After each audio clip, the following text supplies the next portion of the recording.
What is going on? And welcome to today's episode here at the Masculine Health Solutions podcast. Today, I'll be going over just one quick tip on how to make that flaccid hang a little bit lower. All right.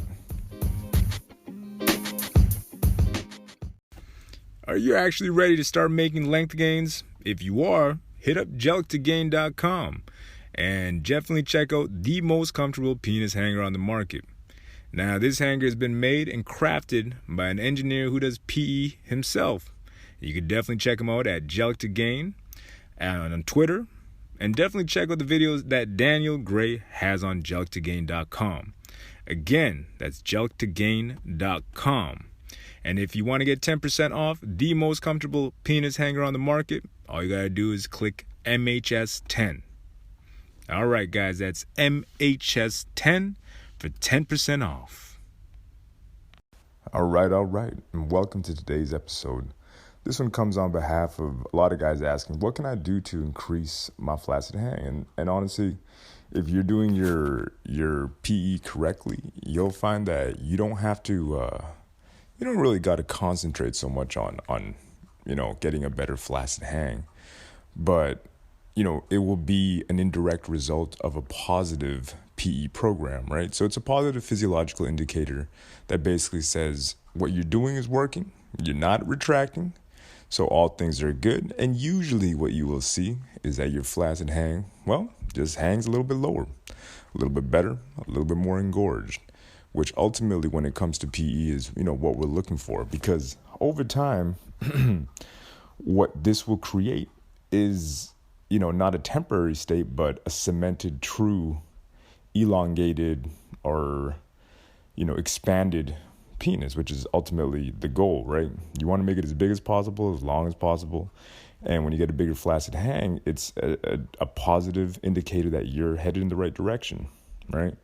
Now, if you just want to create the illusion, or, you just want to have a lower flaccid hang just for a little while or whatever, there's various methods that you can go about to do so. There's a lot of methods, actually, right? There's tons of different stuff that we can do. But today I'm just going to quickly go over the benefits of pumping, right? Probably do a full episode just on every single different technique, because honestly, every single technique kind of warrants its own episode. But the one that I was thinking, and the gentleman I was talking to was telling me that, he wants to get into pumping and one of the benefits of it, and that he really wanted to see flaccid, length gains, right? And I believe that post-workout, getting a good pump session just forces your penis to be in that engorged, expanded state. And due to this state, I noticed for myself that I always get a way better flaccid hang, right? So let's just go over the how-to before we go anywhere else. I would recommend anywhere from 10 to 15 minutes. The Bathmate, Peniment, or the Matters of Size pumps, the hydro pump that they have, is terrific, and it's probably one of the best pumps out there for it, just because you have a gauge and you know exactly how hard or how high you're pumping, right? So it's definitely, I think, one of the best on the market when it comes to hydro pumps, but regardless, as long as you're pumping with hot water, you'll see a notable difference. The expansion will be maximal, which is obviously something that you're always looking for when it comes to PE, right? I know for myself, I want to see max gains. I want to see every session, not necessarily push myself to the brink, but push myself a little bit further, and I want to be able to gauge where I'm at, right? So that's kind of one of the major reasons why I always recommend a pump with a gauge. That being said, when you have a hydro pump, you know that warm water is going to cause the penile tissue to expand. And in every realm of PE, regardless of what you do, it's always important to have a warm up and a warm down. And if you're able to, you want to make sure you can do get some type of warmth going down there, increase the circulation. You got to make sure the circulation is at its best, right? So you do want to make sure that you have some way to keep the penis nice and cozy, right? But if you have a Bathmate or a hydro pump, or, any one of the hydro pumps, they're probably the best for this, just because they will cause the penile tissue to expand in the most comfortable way possible due to the fact that you're using hot water. Now, some guys can also, if you're using an air pump, don't fret. You can also use like a pad that you can just kind of wrap around, one of the warm-up pads, like the electric socks or the pads you're supposed to use around your arms, or just go to Total Man shop, get the one they have there. It'll keep you nice and warm too, right? The whole thing is you want to be as warm as possible, which will allow you to stretch further and obviously allow you to hang better when it comes to the flaccid hang, right? As far as the duration of how the pump should be, that's completely up to you, but I'd recommend anywhere from 10 to 20 minutes. It doesn't have to be all in one shot. You could divide it in reps or in sets, right? So maybe you could do 2 sets of 10. If you don't feel comfortable, you could do 2 sets of 5, 2 sets of 7, or you can do it in half an hour and just divide in 15. Some dudes talk about how they'll go 15 minutes continuous, but like I said, one of the biggest dangers with that is discoloration, right?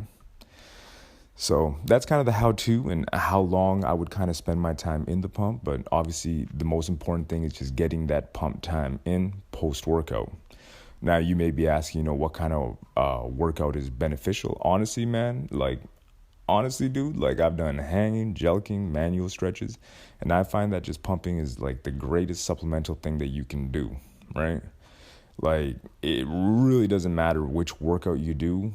You'll find that pumping is going to benefit you. I mean, in pretty much every arena. Like, I think this is my silver bullet, I guess. And as far as the flaccid hang, like I said, it's always a positive physiological indicator. And even though it may be kind of artificial because, I'm making sure that it happens, I think it's positive because it forces me to stay in this, engorged state post-workout. That being said, if I was focusing more on length and primarily on length, I would not recommend, using a pump unless you have a extender or all ADS that's kind of able to deal with the thickness that you will gain, right? If it's too uncomfortable with the ADS that you have, getting the girth pump that you will, then I would not recommend going with it. But if you have an ADS that's able to accommodate the fact that you have expanded into, probably half an inch, maybe an inch more than your usual girth, then, by all means, you can totally mix it up and you can make length gains while maintaining, good girthy hang, right? So that's kind of what I would recommend in that regard. But obviously, it is more of a girth exercise, But that being said, if you're doing manual stretches, jelqing, and you don't have an ADS and you're kind of worried about retraction, hey man, pumping is a great way to go about it. It's a great way to just keep it at bay and to make sure that you don't retract.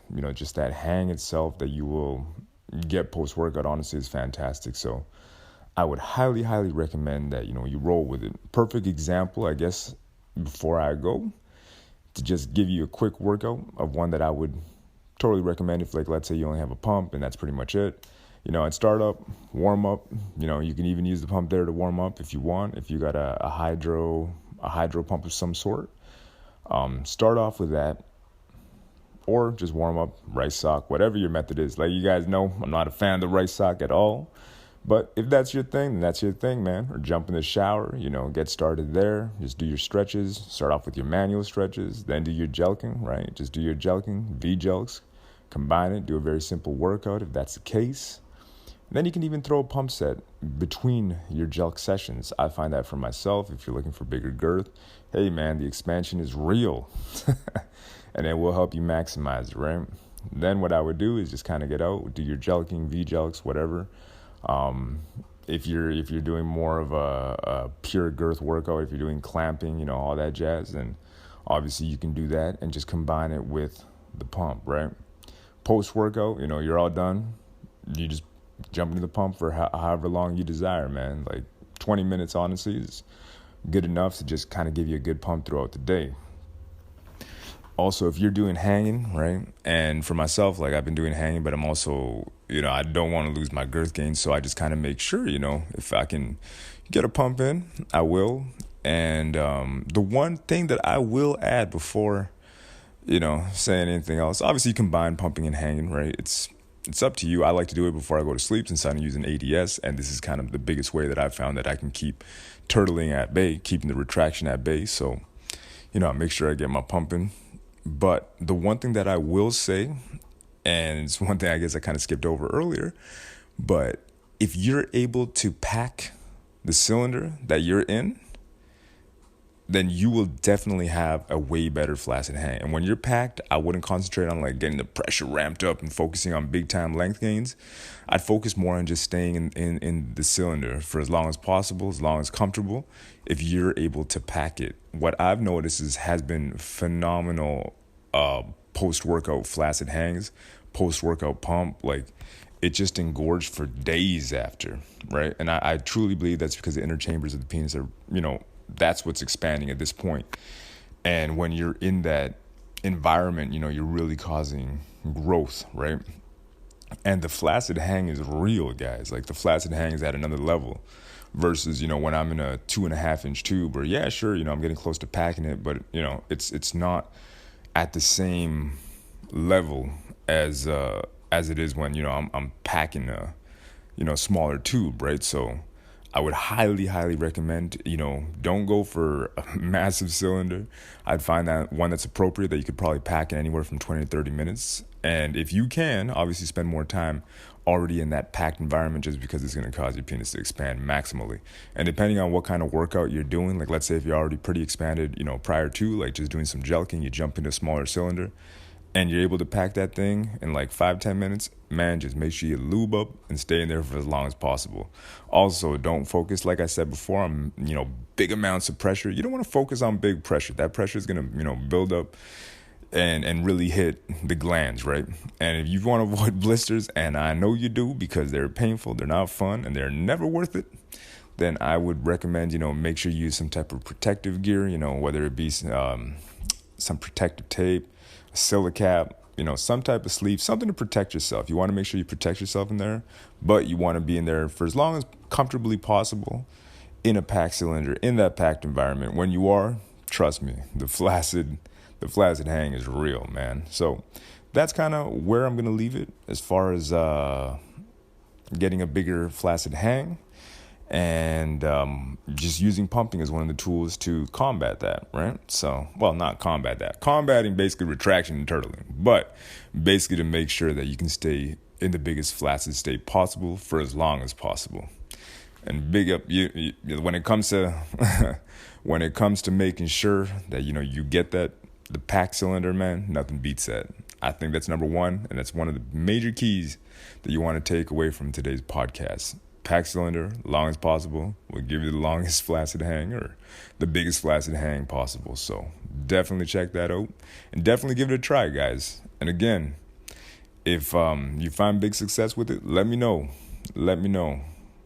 All right, guys, hit me up at masculinehealthsolutions.com. My Instagram for some reason got hacked, so I can't really log in right now. I'm trying to work out way to get back in there. So if you do want to get in contact with me, make sure you hit me up on masculinehealthsolutions.com.